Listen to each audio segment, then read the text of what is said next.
Lights, camera, action.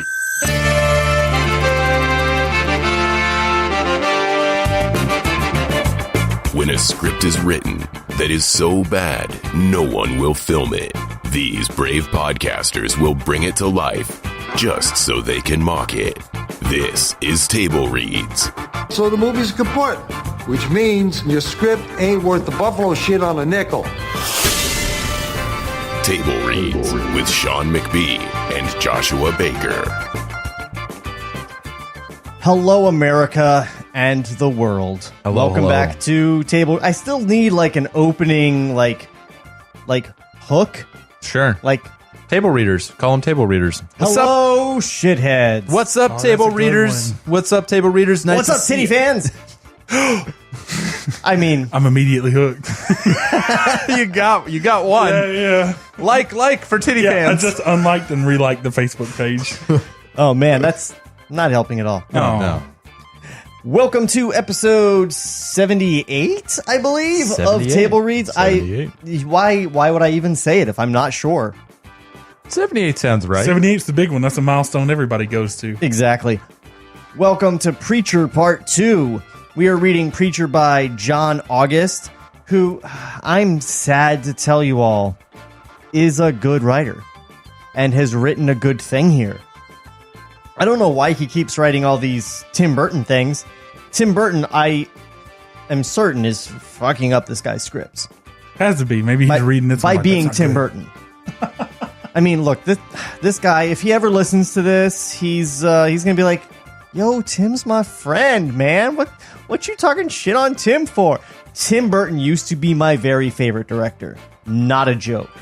I mean, do you see all my Batman shit? Yeah. So 1989 Batman. 1989 really good. Batman really changed Yeah. my entire Yeah. life. Yeah. That was my nerd coming out. Good. Sure. I like that.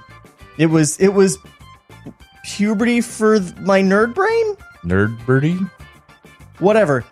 Tim Burton was great, and then he stopped that and started being what he is now. Yeah. But John August, fucking killing it with this script, guys. You Yeah. do the next Batman script. This is so good. Yeah, it's really good. It's really good. And I'm sure that Garth Ennis loves this. And I thought I had his email address. Turns out I don't. Oh. Plot twist. So I guess I'm not going to find out. But I love this. You love this. You love this? Absolutely. I love We it. love this. So guess what? We're going to fucking read it. Previously on Table Reads. So last time, we started off by meeting the Saint of Killers, a cowboy with a heart so full of hate that he throws hell over, and then, just to top it off, killed the motherfucking devil. You can't do that. From there, we met young Jesse Custer, then younger Jesse Custer, then back to young Jesse Custer, then grown up but still kind of young Jesse Custer, Hey there. which is when he meets a hot little firebrand named Tulip O'Hare, who he then settles down with. And, you know, we went through a lot of Jesse's childhood. When I say a lot, I mean all. We saw his father get murdered in front of his eyes.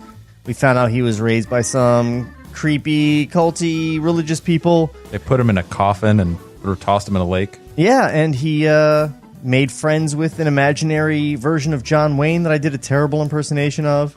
I mean, it was Yeah, bad. partner. I was like in my head going, why isn't this coming out right? I know I can do John Wayne. It wasn't nearly as bad as you're making it out. No. You did all right. It was pretty bad. I'll try to get it better later. Maybe I have to. Remember when you did the Irish accent Oh man, that was rough. and Faith and Bagora? Faith and- got yeah, you that there? totally helped. I think. Well, howdy, partner. Yeah. Will get me there to John Wayne. You're getting close. Yeah, that was still terrible. It's I'm still the worst. close. Do you It's have close. cigarettes? You could have like Don't. a fake. You don't? Like a fake piece of paper or something. That might help. I have a fuck communism lighter. Oh. There's a lot of that in the first episode, too. There was. If you guys want to hear a lighter clicking, first then episode. then go back to part one. If that's what really rings your bell, get in there. It's that new podcast direction, the lung cancer ASMR that you're shooting for. So when we left, we just saw Jesse being happy with Tulip. That's probably not going to change at all, right? I mean, that's just going to be the status quo from here on out, Yeah, right? that's what the movies are about. Yeah. Things staying the same. Yeah, and being just happy.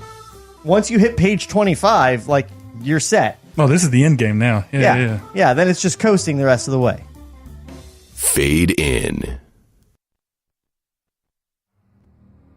Exterior, Durango, night. Snow clings to the peaks of the Sangre de Cristos. Wind swaying the tops of the giant pines. The night sleeps well. Fade out. Exterior, small house, day. Jesse scrapes the ice and snow off the windshield of his truck. As he finishes, he notices the sound of wind chimes. Huh. He doesn't spot the tiny flicks of light around him. They couldn't be fireflies. It's too cold. We can see his breath. Interior, truck, day. Jesse puts his thermos on the seat. Starts the ignition. In the rearview mirror, we see a man watching him. It's DeBlanc. Jesse doesn't see him as he pulls out of the driveway. Exterior, Colorado Road. Colorado County Road. I can't speak. Day. That's a rough one. Lazy flakes of snow drift down from the heavens. 60 feet up, Jesse is working in a harness, replacing ceramic insulators on a power pole. It's dangerous, painstaking work, particularly given the cold. He sees a pickup truck pull up next to the power line repair truck at the base of the pole. The base of the pole. Two men get out of the pickup. Jesse can't see their faces from this angle. Jesse's crewman walks over to talk with the men. Suddenly, the crewman is down in the snow, dead or unconscious. The smaller of the two men aims a rifle up at Jesse. It's TC. The bigger one is Jody. Jesse, your grandma has a job for you. Hold on, Jesse. There's no conceivable way to run. Cut 2. Exterior County Road. Day. Jesse unclips from his harness, keeping his eyes locked on TC and Jody. Both have aged, but not as much as you'd think. Jody could still beat a gorilla to death. How'd you find me? Your grandma Marie has connections in very high places. Shouldn't she be dead? She's 100 years old. Like I said, high places. I love your Jody voice. It is perfect. It's almost like you know who these characters are. I know a lot of people that do math. Oh, great. Jesse takes a look at his crewman, still splayed on the asphalt. Yeah, you were TC. You're everybody right now. It's a one-man show. Friend of yours? Nah. Get in the truck. Never. Jody walks up, towering over him. Jesse stands his ground. I can still break you in half. We'll see.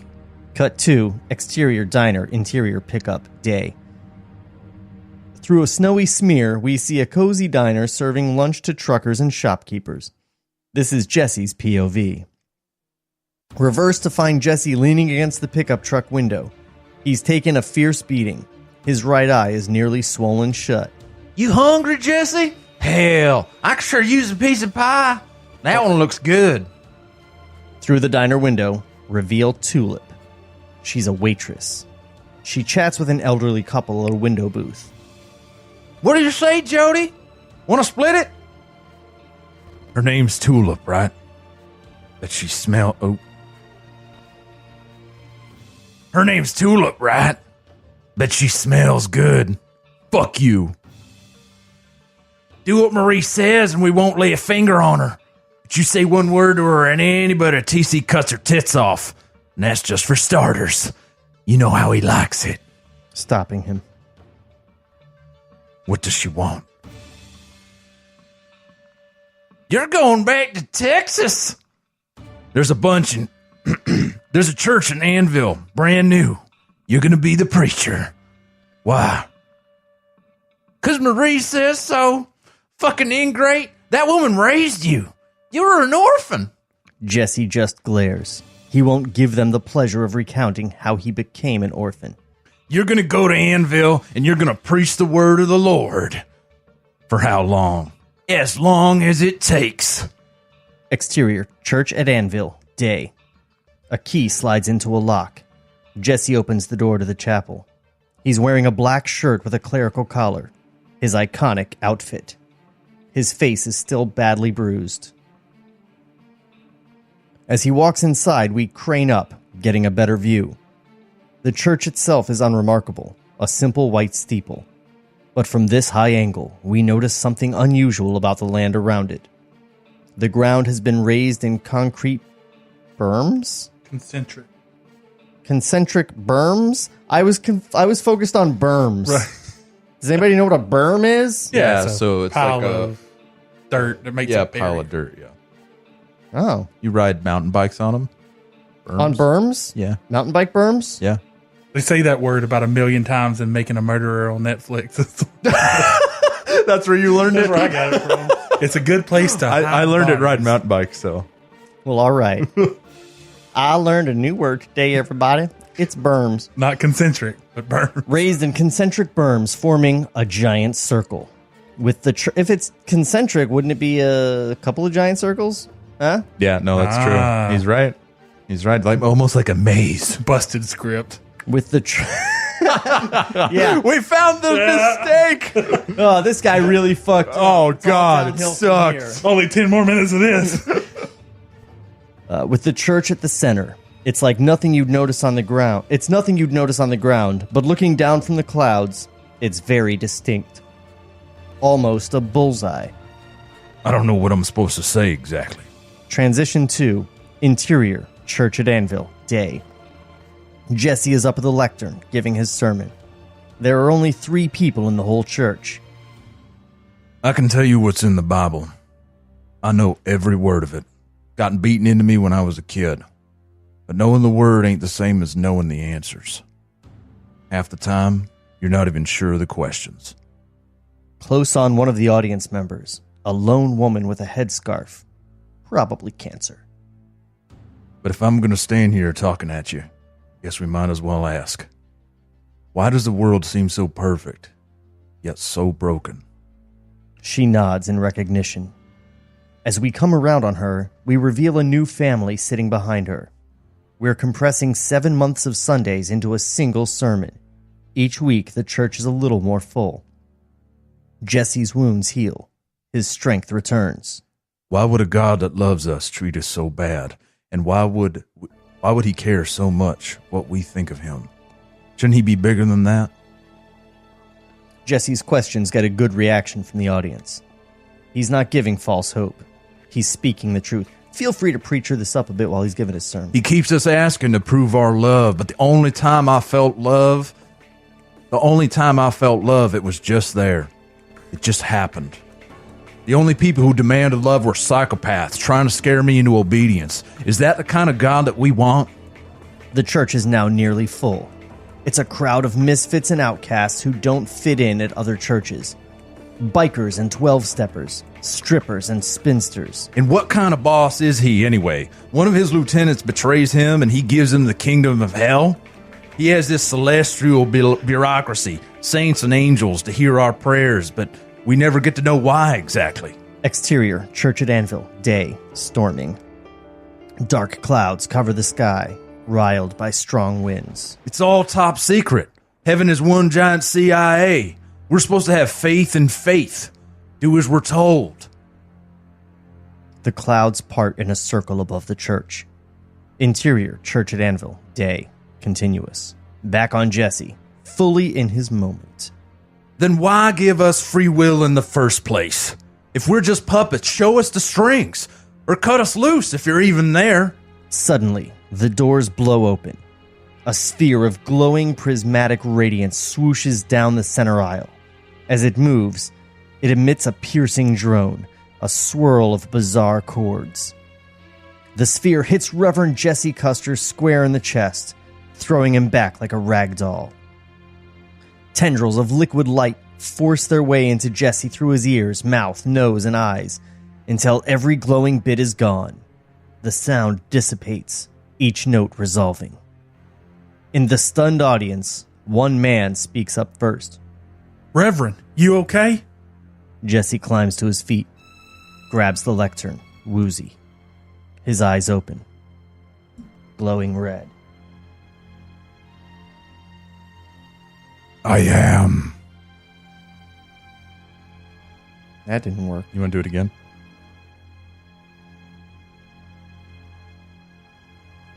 I am. His voice is 1,000 notes at once, like nails on the chalkboard of your soul. He grips the lectern as a dark light envelops him. His feet lift off the ground, shadowy wings unfurl, angelic yet sinister. A light erupts from Jesse's chest, radiating outward, consuming him. He fights it, but it keeps growing brighter. You guys enjoying this? This is metal. It's like metal as Get out fuck. of here. Like I'm playing like metal solo over here. Like no. Just coming in, man. Yeah, it's fucking awesome. Wait, hold on a second. Hold on just a second. Oh, Sorry. dude, if you got like some fast-paced rip metal, like that's the scene right here. Oh, there we go.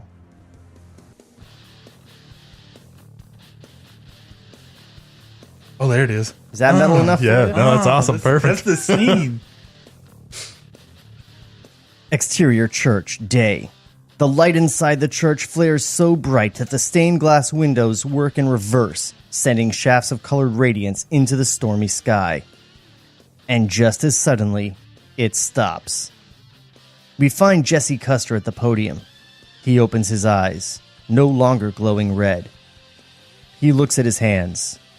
He has pressed impossibly deep welts into the wood with his fingertips. He looks out to his congregation. 100 smoking corpses sit in the pews, ignited from within by the event. Their bodies are cinders and ash. Their clothes have only been mildly singed by the conflagration of the flesh. Dumbfounded, Jesse stumbles off the stage, walking down the aisle. He gags from the smoke and stench. Exterior church, day. Jesse falls to his knees in front of the church, looks up at the rolling sky for answers. The hole in the clouds fills in, a curtain drawing shut. Cut to black. Fade in. Exterior, roadside motel, day. One story of painted cinder block and aluminum windows, built a decade before big highways left this town an island. Two men in their 50s sit in front of the manager's office, listening to a football game on the radio. The whir of insects is almost as loud. Interior, motel room, bathroom, day. Fresh from the shower with a towel around his waist, Jesse stares into the pitted mirror over the sink, desperately trying to see beyond his face to whatever force is swirling inside him. Wider, we see the cowboy leaning back against the doorway. As always, the details of his face are lost within the shadow of his hat.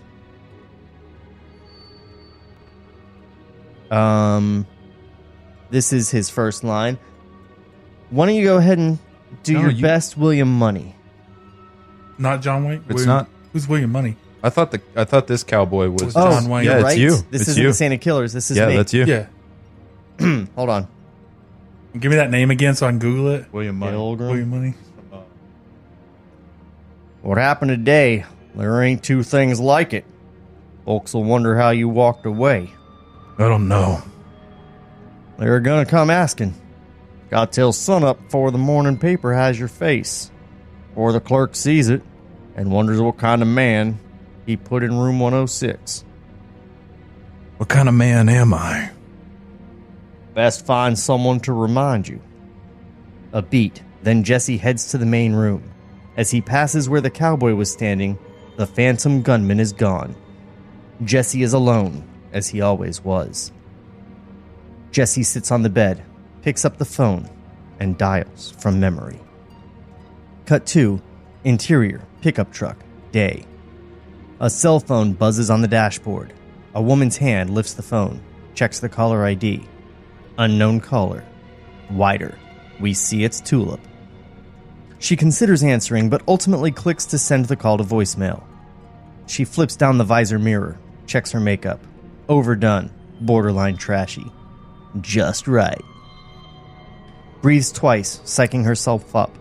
Grabs her bag and gets out of the car. Title over, 2, The Girl He Left Behind. Exterior, the Rhino, day, continuous. Tulip cuts across the parking lot of Houston's most infamous strip club. Except for the sign, there's nothing to distinguish it from the warehouses and industrial plants around it. Tulip's outfit matches her makeup, with a skirt so short that her jacket nearly covers it. Interior, the Rhino entrance, day. Tulip enters from the blindingly bright parking lot. It takes a beat for her eyes to adjust to the darkness. The Samoan bouncer, Big Jimmy, is wiping down his booth with Windex. He eyes Tulip. Here to see Wallace. You expecting you? It's a titty bar. Didn't think I needed an appointment. Interior, the Rhino Bar, main club, day. Big Jimmy leads Tulip along the back of the club, where the music is pounding and thumpy. No matter what the time on the clock, it's permanent night inside. A dozen or so patrons are the truly sad or devoted. The dancer on stage is 10 years and 3 overdoses beyond her prime. Yikes. One tall, effete man, Jesus Desaad, moves to intercept them. He's been waiting for an hour. He has to yell over the music. Now, Jesus Desaad should be One like over Antonio the top Banderas. Okay, you want me to do it? You want to do gay?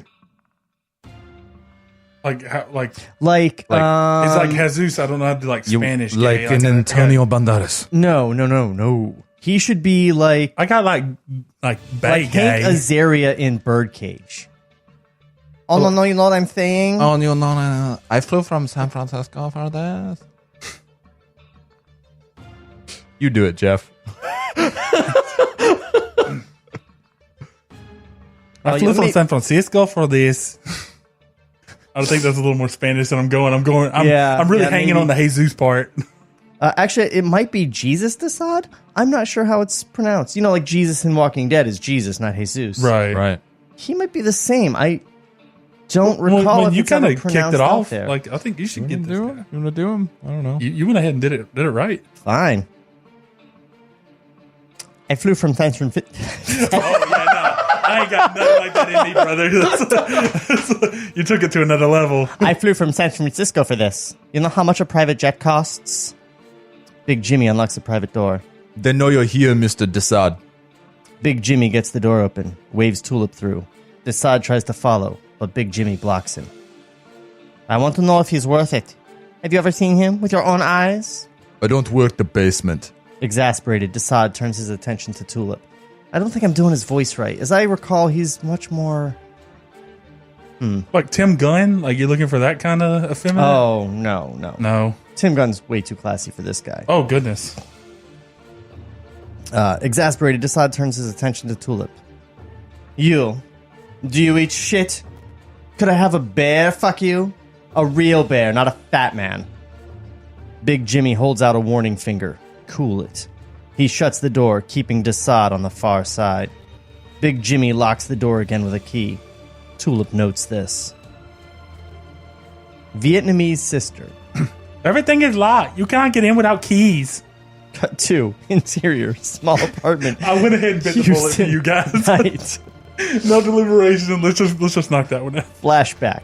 Overt racism in the readings is totally okay here. Good. I don't feel like it. I feel like you did your best. Like, yeah, I'm here for a limited time. I wanted to save you guys from that conversation.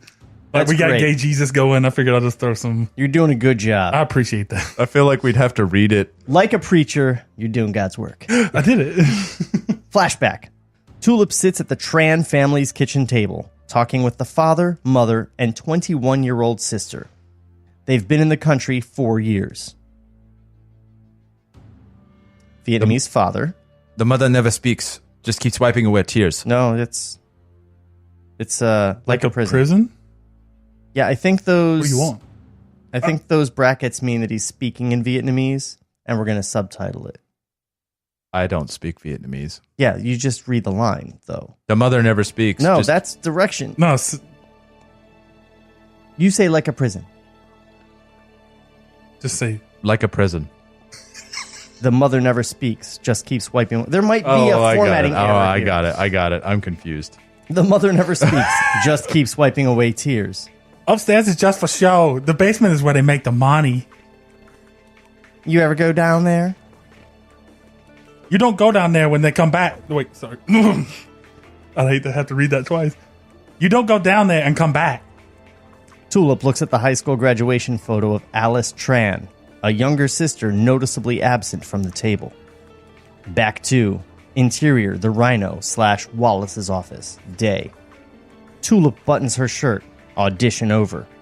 Club owner Wendell Wallace, a chubby man with a walrus mustache, waves Big Jimmy out the door, fetches an application and tax form from his desk. Tulip watches as Jimmy locks the door behind him. It's a keyed deadbolt on both sides. I don't care who. Somebody read it. You go. Where else have you danced?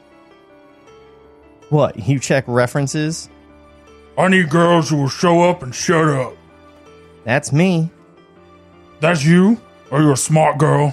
Sure. Smart girls are trouble. Are you trouble? I'm not trouble. Mr. Wallace, I'm just here to make some money. I'm not in it for the art. That almost gets Wallace to smile. He hands her a clipboard.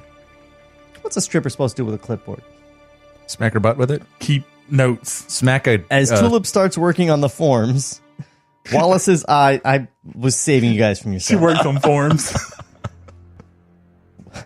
Wallace's eyes drift over to a bank of 3 video monitors, which rotate between surveillance cameras throughout the club. Something he sees in one monitor sets him off. He grabs his walkie. Jimmy, boot the guy in 3. On it. Afternooners are the worst. Drunks and weirdos. Wallace turns back to Tulip, surprised to find himself staring at a 9mm. Drop the radio. Now. A beat. Then Wallace tosses the walkie aside in disbelief. What's this? Stick-up job? Vendetta? Alice Tran, 18 years old. Fuck. You cut her to pieces and set her car on fire. Bullshit. She clocked out. What's in the basement? Wallace tries to read her, gauging how much she knows. That's where you took her, isn't it? That's where you make all your money. Her sister, right? She got you into this. Fucking gooks. You think you're gonna get a gunpoint confession? It'll never hold up. I know. She fires. The first bullet hits right between Wallace's eyes. The next 2 eliminate any doubt. He's very dead. Tulip reacts more than she expected to. She's a great shot, but not a natural killer. Actual death is still unsettling. We can only get 7,000. I know you said 10. It's enough. Interior, small apartment, Houston, night, flashback. Tulip points to a rough sketch of the Rhino's floor plan. How do I get out? The office has emergency exit. It goes right into the alley, but there's an alarm. That's fine. I'll be quick. Back to interior, the Rhino / Wallace's office, day. Tulip slides the heavy desk across the room, blocking the hallway door. Takes 4 discs from the surveillance system. There will be no trace she was ever here. Gathering her bag, she heads for the emergency exit at the back of the room. Pushes the bar, setting off a piercing alarm. The door only swings open 3 inches. Exterior, alley, day. The door is blocked by the bumper of a 2006 Toyota Corolla, despite a sign saying absolutely no parking. It's very specific. You think somebody cut him off that day, and he's like a fucking 2006 Toyota Corolla silver. I'll show you, you fucking asshole. You're immortal now. 2006 Toyota Corolla. License plate QL3172. We're at the Rhino. Oh, yes. Interior of the Reiner Wallace's office, day. Tulip tries to slam the door open. She can't see what's blocking it, but it's clearly not budging. She spots Big Jimmy and 3 other bouncer types on the security monitors. They are all rushing to check on the alarm. With no apparent check on the alarm, not the 3 gunshots. Nope, those are fine. Those are normal.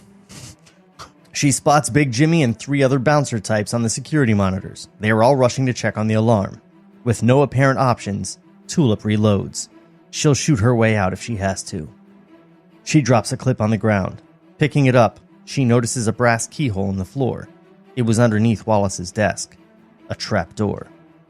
Tulip searches Wallace's body for keys. Finds the ring. 10 keys, no labels. Ain't that just the fucking way? Pounding at the door. On the monitor, we see it's Big Jimmy. Wallace. Forcing herself to remain calm, she looks through each key on the ring, picking the most likely candidate. The hallway door slams against the desk. Tries it. She was right. She opens the trapdoor to reveal a ladder leading down into darkness. The basement. Interior, basement, day. Low ceiling and cinder blocks. Bare light bulbs scarcely push back the dark. Down here, we can hear the distant alarm still blaring above, along with the heartbeat-like thumping of the music in the club. Tulip reaches the bottom of the ladder. She immediately trains her gun on the open trapdoor above. She moves back along a wall, brushing up against leather straps and hand tools. She doesn't notice that a human arm is dangling behind her, wrists still bound in shackles. She sees movement at the top of the ladder, prepares to take her shot. Suddenly, the trapdoor shuts. They're not coming down. They're locking her in. Tulip wipes back her sweaty hair and tries not to panic. You're new. Tulip looks around, startled. She doesn't know where the voice is coming from. You're a girl. And scared, right? Fear's an easy one to smell. Name's Cassidy. How did you know? I read ahead a little bit. You fuckhole. With more words, his Irish accent comes through strongly.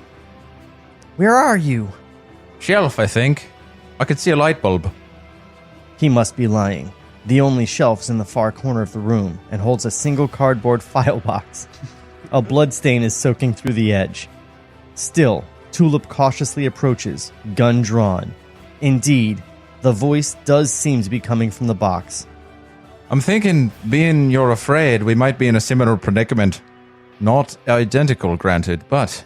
Tulip looks into the box, where she sees the head of Procinus Cassidy. Table Reads will return after this brief word from our sponsors. What's up, docs and docettes? Trevor Thompson, the self-appointed Looney Tunes critic here, and if you like old cartoons and watching online reviewers dissect them, then you probably said the same thing I did about 2 years ago. Hey, what the fuck? Here, watch your language, bud. We're on the air. No, I said, why the heck isn't there a Looney Tunes critic? I mean, nobody's devoted strictly to Looney Tunes Merry Melodies, and whenever people do review that stuff, half the time they get it wrong. And they're all millennials, too, so everything before 1985 is racist. Ugh. Well, I'm the guy you want anyway. Every Saturday morning, I do a brand new commentary of a Warner Brothers short. All throughout the month, I do video essays examining the history of these cartoons. And every few months, I do a full-length review and or interviews with people who worked on Looney Tunes projects. Catch my videos on youtube.com/FerrisWheelhouse2 or just use the hashtag Looney Tunes Critic. And now, here's Eric Bauza, the new voice of Bugs Bunny, to bring this commercial home. You've been listening to Trevor Thompson, the self-appointed Looney Tunes critic. Ain't he a stinker? Lights, camera, action. So the movie's kaput, which means your script ain't worth the buffalo shit on a nickel. Now, back to Table Reads. I was really excited about that Cassidy reveal. And coming right about half an hour into the episode was fucking great timing. I'm really excited. I'm glad you read ahead and we didn't have that awkward conversation. Well, he mentioned there was an Irish thing, so I was like, I don't know when it's going to happen, and I didn't want to be like, do my Borat thing again. I thought you were actually making like an on-the-fly choice. No. Like, he mentioned bold. it earlier, and I just scrolled down a little bit, and I saw Irish, and I was like, oh, good. I noticed you're using your phone, and Yeah, the battery died. Oh, Android, right? Yeah. Okay. Yeah. One of us. Not on your life, pal. So, yeah, this is just so good. It's really good. It's so good. I don't even want to stand here talking to you assholes. I want to just fucking. I want to know what Get happens in there. next. Like, Let's fucking do it. Fade in. It speaks, seemingly unimpaired by its impossibility. I didn't even wait for the scene to finish. I just saw head in a box, out! We could help each other. Tulip aims the gun at the head, unnerved to the core. Cassidy's POV. Tulip is backlit, her blonde hair glowing in the light. You can't blame Cassidy for thinking, Aye, you're an angel. what the fuck are you? Irish Catholic, but I'm open-minded. He's been saying that for a century. These fuckers up there. Them fuckers up there. Them fuckers up there. What say we Bonnie and Clyde 'em? Off Tulip's disbelief. Cut to montage! Tulip unshackles the arm from the wall and a leg, retrieves a torso wrapped in plastic. Suppressing her squeamishness, Tulip lifts Cassidy's head from the cardboard box, presses it to the neck of the torso, where veiny tendrils grab tight. I'll pause real quick for you guys here. Have either of you seen the show Misfits? British show? Asbos? Nope. No, sir. Nope. You are missing out. The guy that plays Cassidy on the TV show, the Preacher TV show, is a bloke by the name of Joe Gilgan. And he's also on Misfits. And both shows are amazing, and you guys need to just go home and watch Where do you these. get time to watch all this TV? I don't think he's watching things like we watch. He's not really wasting his time. yeah, no. No. I watch a lot of things. In fact, I've been so busy at work, I am way behind on my shows. Like 5 episodes are out at this point, as we're recording this, of American Gods, which is one thing I've been like chomping at the bit to see. I'm caught up on that. Haven't seen a single one. Hey, I'm caught up on that. I'm so far behind on shows. This is me, okay? I'm so crazy at work, I can't even catch up on my shows. This is also me. It's probably time to rewatch Parks and Recreation. I am a conundrum wrapped in a moron. I don't. With arms attached, Cassidy works on his legs. He's filthy and naked, with a junkie's thin body. But there's something fascinating about the way he moves, like an unstrung puppet assembling himself. He stretches his arms, cracks his neck. He retrieves a pair of sunglasses from the shelf. That's all he's wearing. Answering her unasked question. My dick'll grow back. Just gotta feed. Not on you, love. You're aces. He heads for the ladder. Cut 2.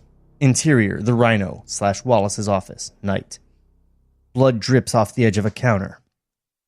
Reveal Cassidy, getting dressed in clothes he's taken off one of the 4 bodies on the floor.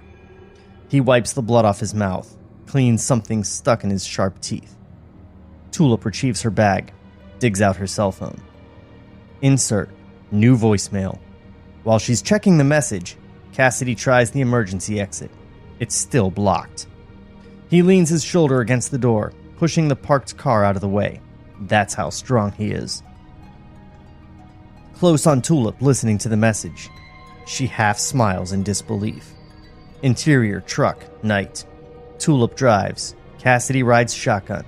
So this Jesse up and ditches ya? No see ya. Gone. Yeah. Didn't know if he was alive or dead. Yeah. One voicemail, no explanation, and you're driving halfway across Texas to see him. Yep. And this makes sense to ya. You'd like him. Fuck, I envy him. Tulip lets herself smile. Cassidy watches the edge of her mouth. He's smitten. A knock. Exterior, roadside motel, night. Tulip stands at the door to room 06. Sees movement in the peephole as someone looks out. The door opens to reveal Jesse. They stand for a beat, just looking at each other. Then Jesse reaches a hand behind her neck to kiss her. She stops him. I thought you were dead. I know. Every day I wanted to. Leave me again and I will kill you myself. Understood. He pulls her in for the kiss, lifts her up. Exterior, roadside motel, interior truck, night. Still sitting in the truck, Cassidy watches Tulip disappear into room 106. Jesse gives a quick look around the parking lot, then shuts the door. Cassidy sighs, gets out of the truck. Interior, motel office, night. Cassidy takes a room key from the night clerk, a heavy-set Mexican woman who blinks at a rate that approaches slow motion. This got shades right. On the windows? Because I could see myself sleeping late. The clerk just blinks. She does speak English, but Cassidy's accent is impenetrable to her. The windows. Ventanas. Drapes. Windows? Yes.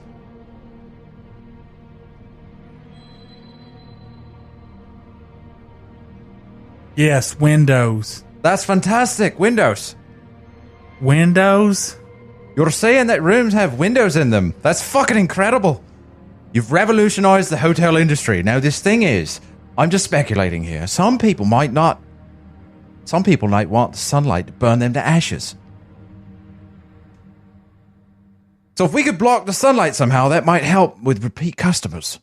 What the fuck is that? Why are you going British at the end? It's hard. It's hard. My Irish is rough. It might help with repeat customers. It might help with repeat customers. So if we block the sunlight somehow, that might help with repeat customers.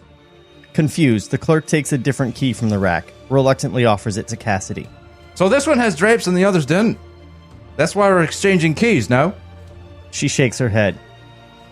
Just find a priest so I can marry you tonight. I can't imagine not having you in my life every single moment forward. A car pulls up outside. A door opens. Cassidy stiffens, sniffs the air, without looking. And hello, Mr. Lawman. Indeed, he's right. Sheriff Root, 50, enters the small office. Root is a self-described son of a bitch. Careful never to face him, Cassidy takes the first key and nods to the clerk. Gracias. He do-si-dos with Root, who evidently has questions for the clerk. Exterior motel office / parking lot, night. Cassidy risks a look back. Sheriff Root is indeed asking the clerk something. She nods. Cassidy notices someone sitting in the back of the sheriff's SUV. The windows are down. Hey, know what this is about? As the figure leans into the light, we see his face is a grotesque distortion of normal human features. Swollen, melted, and waxy. A steady leak of saliva drips from his sunken mouth. Jesus, you got a face like an arse. Indeed, we'll call him Arseface. He's 19, but you really couldn't tell. No offense, it's true. Arseface points to Root, who is still talking with the clerk.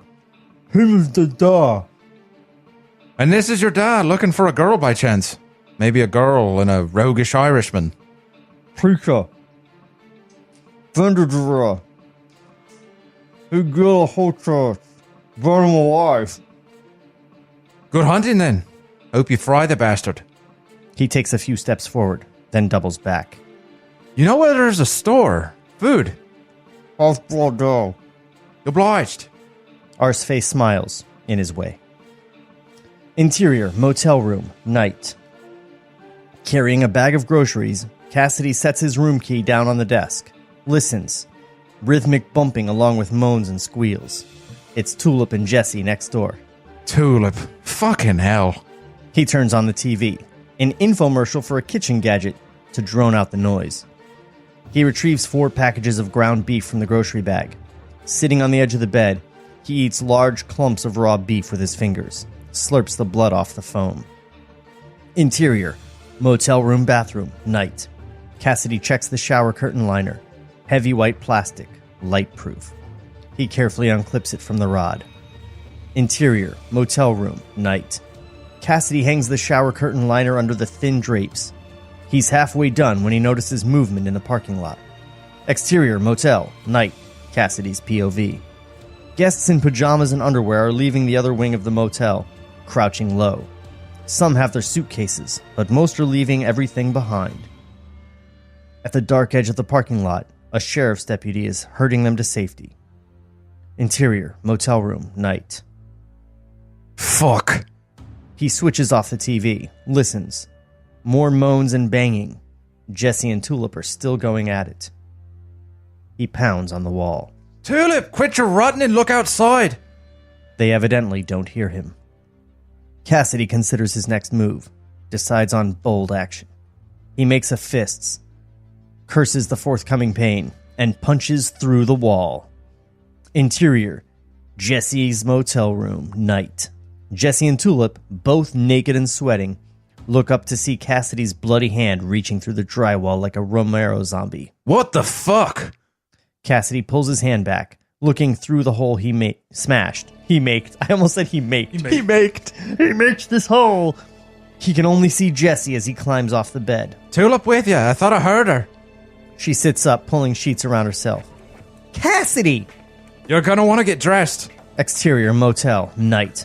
A helicopter flies over, its searchlight sweeping across a half-dozen law enforcement vehicles, ranging from state troopers to FBI to Homeland Security. Sharpshooters have 3 good angles. We settle on Sheriff Root, who leans back against his cruiser, frustrated to see feds running the show. Arseface, on the other hand, is excited to see commotion. You wanna go home, dog? I was gonna go gruff. I'm gonna skip that. This is the sheriff, right? Yeah. You think we got Osama bin Gandhi in there? Anybody can blow up a church. It's in the script. You can read it. Word. All right. Just from the top. You think we got Osama bin Gandhi in there? Any nigger can blow up a church. His deputy looks over. You see the pictures from Anvil? People were incinerated from the inside out. Fine. Martian niggers. FBI Field Director Stockwell has the megaphone. That's directly from the comics, by the way. Root? Oh, that panel, that line? Yeah. You get Stockwell? Sure. FBI Field Director Stockwell has the megaphone. Megaphone. We got a megaphone? Oh. This is the FBI. For your safety, move away from windows and lie on the floor. It's a bit much, maybe. That's awesome. Interior, motel rooms, night. Jesse and Tulip are halfway dressed. Cassidy has his face pressed to the hole he's punched. Jesse, I'm sorry. We should have ditched the truck. Why would they be after you? You didn't tell him, eh? Went straight to the bouncy bounce. Who are you? Cassidy, your girl saved me. I was in pieces. Jesse Custer, we have the building surrounded. Come out with your hands held high. Jesse Custard? Wait, they're after you? You're the preacher. Something happened this morning. I'm not sure what. Killed a church full of people is what Arseface says. Jesse, are you okay? I don't know. There's something in me. I can feel it. I shouldn't have called you. What are you talking about? A beat. Right. I'm gonna have to run for it. Special needs and all. No one's running. They're right to come after me. I'm dangerous. Jesse kisses Tulip, then heads for the door. Exterior, roadside motel, night. Jesse exits with his hands held high. Squints in at the helicopter's spotlight. Keeps walking. As body-armored agents surround him, he drops to his knees, then lies on the ground. They cuff him, then pull him up to his feet. Jesse looks back at the door to 106, where Tulip watches with disbelief. Agents grab her, pushing her to the ground. She's not part of this. No one's listening. He backs against the men holding him, fights to get another look at Tulip. They keep dragging him away. Jesse's eyes glow red. Let her go. Sorry, one more time. Let her go. His voice thunders, the same soul-chilling quality we heard at the church. But this time, there's more control. Without any conscious decision, the agent's holding Tulip back away from her. She stands, bewildered. Drop your guns, everyone. Each and every lawman drops his weapon. No debate, no discussions. A rifle falls from the helicopter. Sheriff Root pulls his pistol out of the holster, throwing it on the ground. He has no idea why. The fuck are we doing? Shoot him. You shoot him. But they can't. They see their guns lying on the ground and are powerless to pick them up.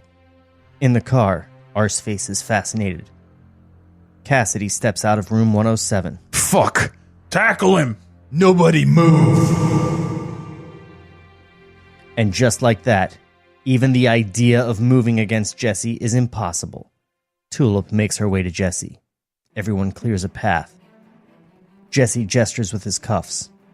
Tulip takes the keys off an agent, who puts up no resistance. Tulip unlocks Jesse's cuffs. He won't face her, won't look her in the eyes. Jesse? Through gritted teeth. It's not me. There's something else. He suppresses a scream as a shard of swirling light erupts through his back. He fights to keep something inside of him contained. Suddenly, a blast of bright light radiates from Jesse. Everyone shields their eyes as it flares, then suddenly dims. This time, no one is burned, except Cassidy. The hand he shielded himself with is now aflame. He beats it against his body, wrapping it in his jacket to snuff it out. Jesus! Jesse collapses against Tulip. His eyes are normal, but all the strength has left him. We have to go. Okay. She half carries him to the truck. Cassidy, come on! Cassidy reluctantly joins them, helps load Jesse in the passenger seat, but then he shuts the door. He's staying behind. Don't think it's safe to be near him, given my condition. He holds up his scorched hand as proof. What are you going to... I'll be Aces. Go. For these smokies, figure out who's the bandit. She starts the truck. With a nod, she backs up and pulls out of the parking lot. Cassidy waves away the dust and immediately regrets not getting in the truck. Fuck. Interior truck, night. As she drives, Tulip rests a hand on Jesse's face. He's asleep or unconscious. Exterior, hotel, night. Cassidy checks Stockwell's watch. The FBI field director isn't happy about this, but can't really put up any resistance. Right. What time is sunrise around here? 6:37. Points for accuracy there. Cassidy keeps walking, trying to decide which vehicle to take. The various cops, sheriffs, and FBI agents aren't quite mannequins, but seem incapable of taking any action. The helicopter is still hovering overhead. A strong wind suddenly picks up, scattering trash across the parking lot. A dust devil swirls near the building. Lights flicker and pop. Close on Stockwell, his breath now visible in the night air. The temperature suddenly dropped 30 degrees. A dark shape steps out of the shadows, a gunfighter in a beaten duster. He wears 2 gun belts, each with a Walker Colt revolver. If Jesse's internal cowboy is the prototypical Western hero, this is the mirror image. The Saint of Killers. Cassidy drops down behind Sheriff Root's cruiser, genuinely freaked out. He's seen the Saint before, has some idea of what's coming. In the cruiser, Arseface tries to get a better look at the Saint. Cassidy hisses. Arseface, get down! Down! Arseface hunkers down lower.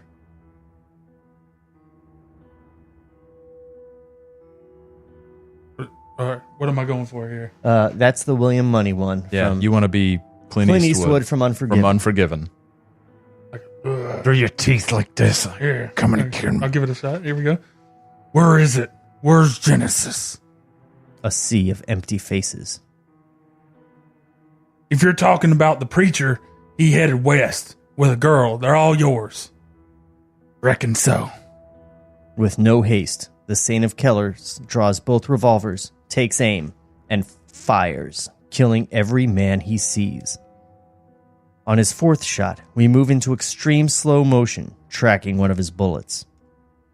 As it leaves the barrel, it is composed of nothing but smoke and flame. Distinct screams and cries swirl within it. The bullet hits Stockwell. As it passes through his chest, it unmakes him, flesh and bone dissolving into basic elements. Back to real time, the Saint keeps firing. He never has to reload. Without even looking, he fires up into the helicopter. A beat later, the bird drops out of the sky. It lands on 2 vehicles, erupting in flame. Sheriff Root stares down the bullet that blows his head apart. Go! Cassidy hushes him, keeps him hidden. With just a few more shots, the Saint has killed every man in sight. He holsters his gun, starts walking west. As a wind picks up, the gunslinger disappears into dust. The night is quiet except for the crackling flames of the fallen helicopter. Arseface stumbles out of the SUV, crouches over the headless body of his father. Cassidy surveys the wreckage. Arseface seems to be the only other person left alive. Sorry about your da there. You can drive, right? Arseface nods. We gotta find Tulip and the preacher before he does. Hmm? Close on Cassidy. Because that there was the Saint of Killers, which means whatever the preacher's got in him, it's worse. Fade out.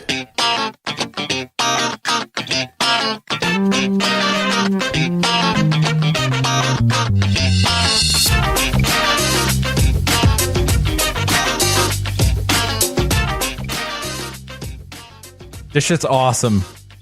It's really, really good. I'm like, I'm like a little girl. Like, oh, I'm so excited. Like, yeah, I cannot wait a whole week to come back and do more of this. This is awesome. Like a true guest star, all of my voices has died in and out of what I've done. Like, I appreciate y'all keeping me to that archetype. That's fine. You know, you got to come back and finish the script, though. Yeah. You got to be the Saint of Killers. No, I'm down with that. I'm gonna watch a lot of Eastwood this weekend. It's gonna be good. Just bring a cheroot and stick it in your mouth. Oh yeah, that's a good idea. Now, I don't know if John August would be down with me saying this, but you guys should also watch the show.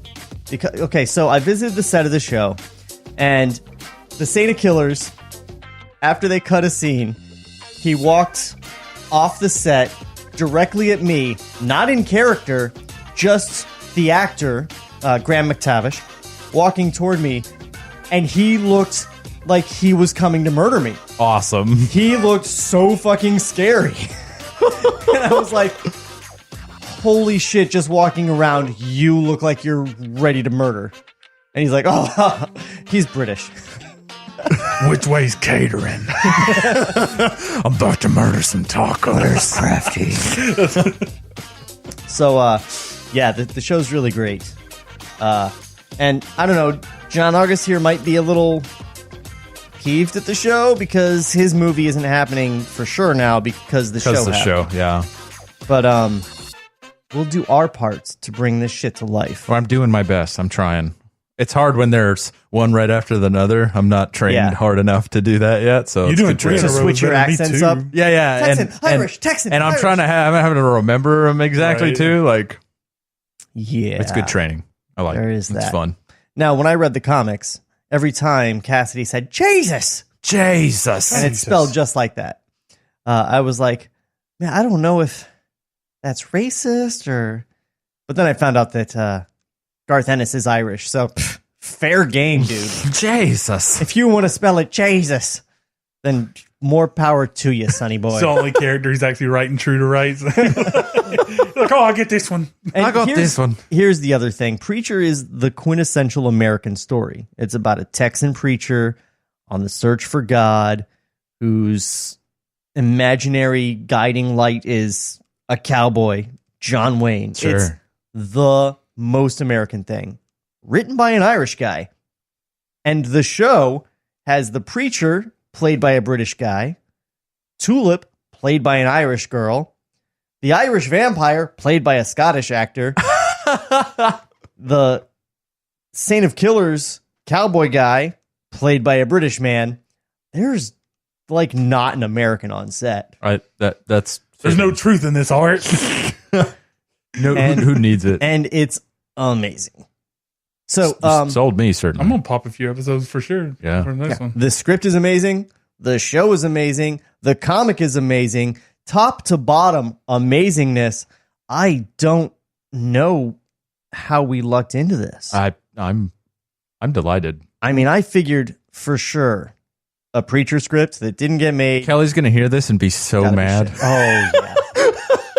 You know what? Shit. That's what she gets for working so much. Oh, have fun wherever you're at, dressed up in sexy outfits. No, she's traveling for work. Oh, like real work. Yeah. Oh, So she's in not LARPing or. In addition to being a world traveling LARPer and a cosplayer Yeah. and a model, she has like a real grown up job in corporate America. She's so much more of an adult than I am. She really is. Yeah. She's more of an adult than all of us. Yeah. Well, I don't know about you. Are you an accountant or something? You seem like an accountant.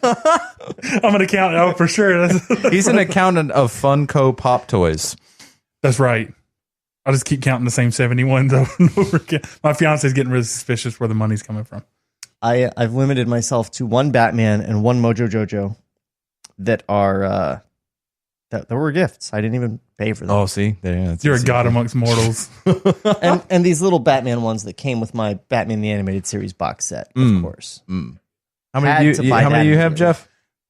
I'm a terrible accountant. There's I got a lot. at least 100 at minimum.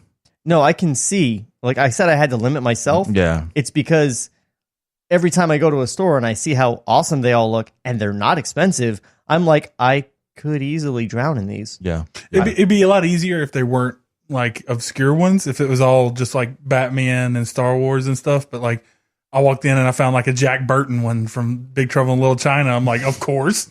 Like, How young are you? Oh, Jack Burton from Big Trouble in Little China is obscure. Come on, guy. Come on. He's actually extremely young. Tell him I how turned 30 in July. he's always Make been it the work. youngest of our crew. Old soul, a lot of Nick at Night. Yeah. You know, Yeah, fair, Yeah. fair. Yeah. See, what I want are some Dirk Gently ones. They're not making them. Show got canceled after 2 seasons, despite it being awesome. But that's not what this is about. So Jeff over here, he's got nothing for you. He's got that podcast that he doesn't do anymore, but he might start doing again. So look up Casual Filth. Is it on iTunes? It is on Stitcher. It's on Stitcher. It's on Stitcher. Is it still there? I'm pretty sure, kind of, maybe. Go guys. Hey, Oh, Yeah. there's a Facebook page still. That still exists. if Hey. you're into movie classics from 2018, I'm Hey. telling you, this is the spot. hey, you listening right now? I want you to listen to the sound of my voice. I want you to just go Google Casual Filth. Google it, Stitcher it, iTunes it, look for it everywhere. And when you find it, listen to it. This has been Delilah. Delilah. Fade out. Don't forget to check out Josh on JoshuaJBaker.com. You got it perfectly. check out That's his- it right there. Check out his That's my voiceover work. You can- Voiceover work, and if you want to connect with me, just shoot me an email on my website. I'm also starting to do videography as well. Yeah, he has a camera. Don't trust him with it, though. He uses an Android phone, so he's probably got the shittiest camera. No. He just seems to have real bad taste in tech. Am I not helping you? Well, there's always that contingent that will do the exact opposite of whatever you say. So I mean, especially if they know me. that's true. I give terrible advice. This was way more helpful than I thought it'd be. I met Sean on Reddit, and he was like, "Hey, Do you want to come over to my house and read some shitty script by William Goldsmith? Goldman? William Goldman. Where One of the greatest screenwriters of all time. One of the greatest screenwriters of all time. It talks about how sexy this 5-year-old is. Now, I did not know that in advance. Yeah, to be fair. And to she be fair. was 4. Jesus. Guys, follow us, like us. You can find us on Twitter and Instagram at The Table Reads, tablereadspodcast.com. If you go there and it's a little fucked up, it's because we're having it redone. You know what? It's going to be redone in a week, and this isn't going to air for 8 weeks. So forget I said that. Go to tablereadspodcast.com. It's newish. It's solid. It's brand new. Brand new. So, branding. Yes. Tell your friends about us. Like and subscribe. And leave a review that says that we're great. And don't leave a review that says anything else. Because if you do, you're a shithole. This podcast was created by Sean McBee. For more, visit tablereadspodcast.com. Cut to black.